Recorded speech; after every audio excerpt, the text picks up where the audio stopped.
Bonjour à tous, aujourd'hui je vais vous initier à la création de petits personnages. Donc on va commencer très simple, vous allez voir que c'est très accessible. Allez, tout le monde sait à peu près faire ces personnages avec les bâtons, les deux bras, les deux jambes, le corps. Regardez, je vous fais une proposition avec cette petite flèche, ce qu'on appelle les connectiques. On va faire ensemble le rond du visage. Et au lieu d'utiliser un bâton, je vous propose d'utiliser une étoile. Regardez, on va transformer cette étoile. Je vais supprimer en fait la branche de l'étoile en haut, celle du haut. Donc je commence par le bas de l'étoile. Et je supprime la branche et je mets la petite tête à la place. Et tout de suite, c'est un petit corps plus rempli et un peu plus original que le premier. Un deuxième exemple avec cette fois-ci le petit haricot tarbé pour les amateurs du cassoulet, puisque je viens de Toulouse. Donc là je vous propose de prendre le petit haricot à la place du corps. On fait la tête, on met le haricot à la place de la barre et on fait des petites jambes avec des petits bouts, voilà, qui feront les pieds, ça suffit. Et pour faire des petites mains, on fait des petites moufles ou un petit cœur, voilà, ça suffit amplement. La troisième proposition que je vous fais là maintenant, c'est qu'il y en a certains qui utilisent les spirales. Et sachez que ça n'est pas limitatif. Vous pouvez utiliser un rectangle, un carré, un rond, un triangle, enfin toutes les formes qui vous passent par la tête. C'est très rigolo et vraiment ludique. Donc là, on reprend les petits bras, les petits pieds, les moufles pour faire les pieds. Voilà. Donc ensuite, en facilitation graphique, sachez que les ombres sont très importantes. Elles vont permettre de sortir le dessin de la feuille. Donc je vais prendre un feutre gris, vous pouvez prendre un feutre gris de votre côté. Regardez, tout simplement avec votre feutre, vous venez marquer en fait les côtés soit à droite soit à gauche, mais toujours du même sens.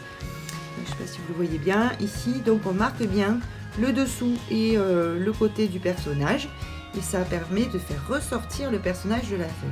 Voilà, c'est un peu du 3D, un peu, allez, on va le dire comme ça. Ensuite, l'aspect couleur est très important donc en facilitation graphique. Là aussi, c'est important que vous choisissiez des couleurs qui vous font plaisir. Donc là, vous pouvez remplir les personnages ou faire que la partie corps et pas la tête. C'est au choix. Donc on peut coloriser tranquillement.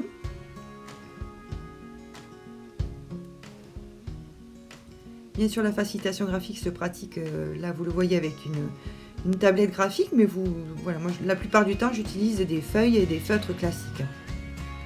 Pas besoin d'être équipé pour faire la facilitation graphique. Très intéressant parce qu'en fait ces petits outils vont vous permettre de prendre des notes sur le plan professionnel de façon très rapide et de façon très ludique. Allez, je vous fais une proposition d'un personnage un peu plus élaboré, mais on va le faire ensemble, vous allez voir, c'est simple. Donc on reprend le visage, on va faire l'ovale du visage tout simplement. Le corps, je vous fais une alternative, une proposition. Regardez, hop, c'est autre chose que ce qu'on a vu, mais voilà, c'est aussi simple. La petite moufle pour faire les mains et les bras. On va s'amuser, on va lui faire un sourire quand même avec ces petits cheveux là. Allez, voilà, donc c'est aussi simple que ça. Ensuite, on reprend bien les ombres sur le côté. Sous les membres.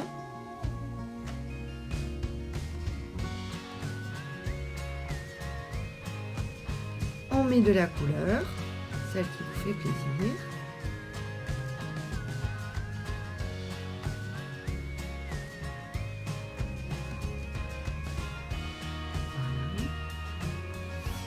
Et ensuite, vous pouvez écrire des petits mots en dessous, des mots-clés qui permettent d'illustrer la situation. Je vous retrouve bientôt dans quelques vidéos et puis n'hésitez pas à faire appel à moi si vous voulez former vos collaborateurs ou vous former vous-même. Je suis à votre disposition sur ma-galix.com. J'espère que cette vidéo vous a plu, n'hésitez pas à la partager et je vous dis à très bientôt.